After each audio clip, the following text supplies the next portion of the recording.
Bonjour les amis, Marc Mailloux avec vous pour notre deuxième étude sur le livre de Job et le problème du mal. Je vais relire au chapitre 1er, les versets 8 à 12. Alors l'Éternel demanda à Satan, « As-tu remarqué mon serviteur Job? Il n'y a personne comme lui sur la terre. C'est un homme intègre et droit, un homme qui révère Dieu et qui évite le mal. » Et Satan lui répondit, « Est-ce vraiment pour rien que Job révère Dieu?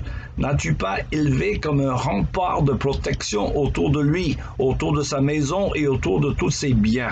Tu as fait réussir ses entreprises, ses troupeaux se sont multipliés dans le pays. Mais porte donc la main sur ses biens et sur les siens, et l'on verra s'il ne te maudit pas en face. » Alors l'Éternel dit à Satan, « Tous ces biens sont en ton pouvoir, ainsi que les siens, mais ne porte pas la main sur sa personne. » J'arrête la lecture là. On raconte cette anecdote d'un professeur qui voulait démolir la foi des étudiants.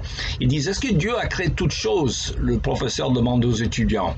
Il dit, « Oui, un étudiant chrétien a répondu, donc il a créé le mal. » Pas exactement. L'étudiant pose la question à le professeur. Est-ce que les ténèbres existent?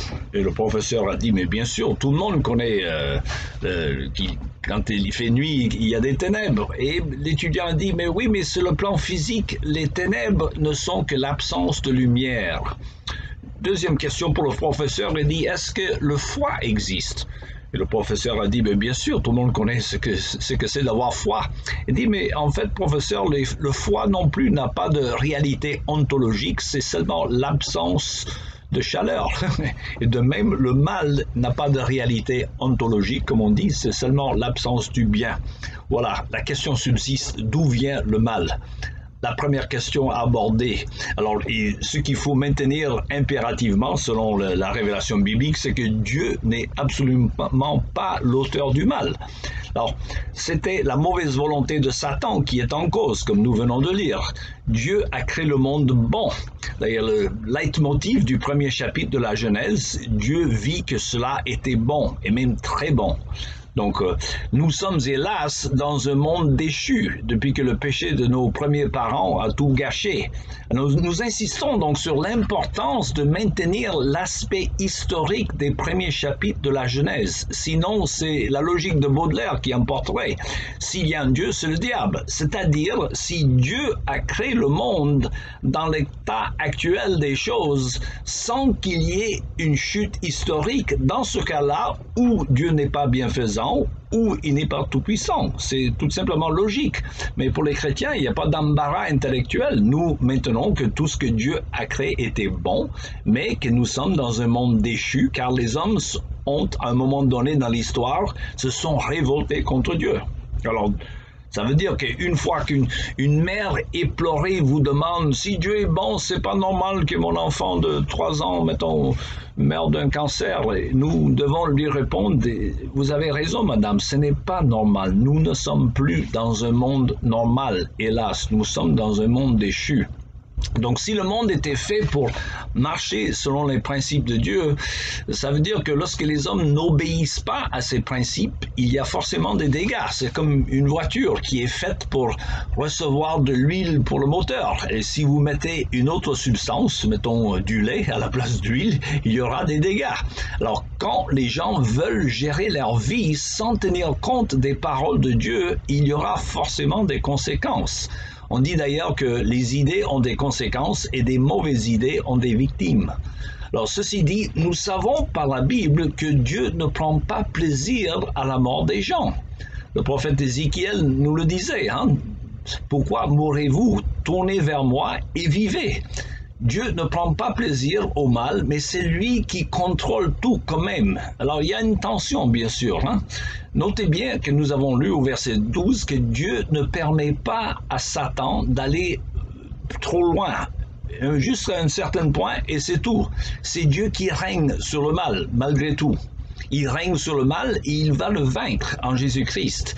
Il règne, il limite le mal. Dieu ne permet pas à Satan de faire tout ce qu'il veut. Comme ça, c'est la leçon, je dirais, du premier chapitre du livre de Job. Dieu empêche le monde d'aller aussi loin dans le mal qu'il ne devrait. Alors, il livre les hommes à eux-mêmes lorsqu'ils abandonnent, comme dit l'apôtre Paul dans le célèbre premier chapitre de l'Épître aux Romains. Lorsque les hommes abandonnent Dieu, Dieu les livre aux conséquences de leurs bêtises. Ça, c'est vrai. Il y a quelques années, à la suite de l'ouragan Katrina qui a ravagé la Nouvelle-Orléans, un journaliste qui a demandé à la fille de l'évangéliste Billy Graham où était Dieu pendant cet ouragan. Et la dame a répondu, mais nous, monsieur, nous l'avons chassé de nos vies, de nos écoles, de notre gouvernement. Et comme un bon gentilhomme qu'il est, il a respecté notre choix. Il est parti. Alors, Dieu donne donc un but au mal. Hein. Satan et Dieu sont quand même d'accord, c'est quand même incroyable, sur ce qui est un serviteur. Ils reconnaissent, autant Dieu que Satan, que Job est un serviteur de Dieu.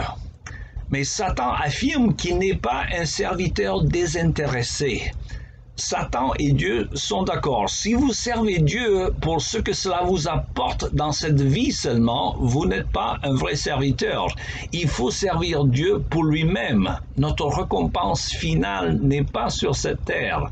Alors la question qui va subsister pendant tout ce livre de Job, est-ce que Job est un véritable serviteur de Dieu? Et je dirais encore la réponse c'est oui et non. Satan donc il va attaquer Job pour éradier l'esprit de serviteur de son cœur. Mais Dieu ne permet pas à Satan d'aller trop loin. Il veut au contraire aider Job à arriver à l'état de désintéressement parfait.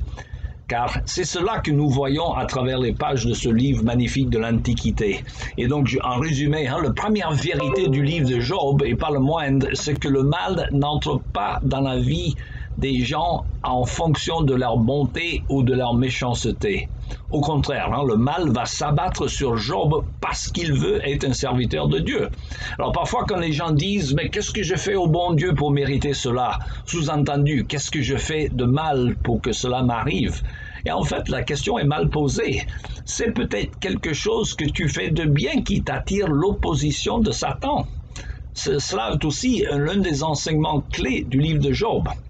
Attention, Dieu parfois il nous châtie pour notre bien, comme nous l'apprend l'Épître aux Hébreux. Au chapitre 12, versets 5 à 7, le texte dit « Mon fils, ne prends pas à la légère la correction du Seigneur et ne te décourage pas lorsqu'il te reprend. Quel est le fils que le père ne corrige pas ?» Je rappelle pour les hellénistes que le mot pour corriger, c'est le mot pédagaigo, d'où notre mot pédagogie. Dieu corrige ses enfants donc pour leur bien. Tandis que Satan, il nous attaque. Mais ce n'est pas toujours évident de distinguer entre les deux.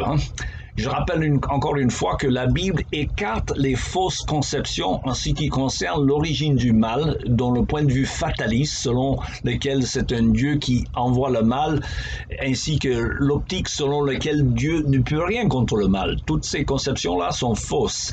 Elle condamne également, la Bible, elle condamne également le point de vue moraliste selon lequel le mal va affliger des méchants seulement. Toutes ces explications du problème du mal, à part la vérité biblique, sont des réponses, je dirais, toutes faites, des philosophies apparemment cohérentes, mais qui ne résoudent pas le problème et qui sont tout à fait inexactes. Ce n'est pas la foi chrétienne qui a des réponses, je dirais, philosophiques, toutes faites, cohérentes, comme les autres, pour répondre à cette question de l'origine du mal. Alors, les humanistes, donc sécularistes, vont dire « Je ne peux pas croire à un Dieu qui permet le mal ». Le moraliste va dire « Si tu souffres, c'est que tu es pécheur et tu reçois les conséquences de tes péchés ». Le livre de Job, au contraire, va laisser subsister le mystère. Il laisse à Dieu le soin d'être Dieu, si vous voulez. Il n'y a pas d'explication, je dirais, philosophique cohérente pour le mal. D'où vient le mal et pourquoi il nous afflige sur cette terre? On n'a pas d'explication rationnelle. Toutes ces explications, sauf celle de la Bible que nous allons voir par la suite, cherchent une cohérence rationnelle, mais qui tombe en deçà de la réalité. Ce n'est pas parce que nous ne comprenons pas la raison pour le mal dans notre vie que la solution n'existe pas. Dieu, lui, il le sait. Et nous allons en parler la prochaine étude. Parce qu'à vous souhaiter une bonne journée.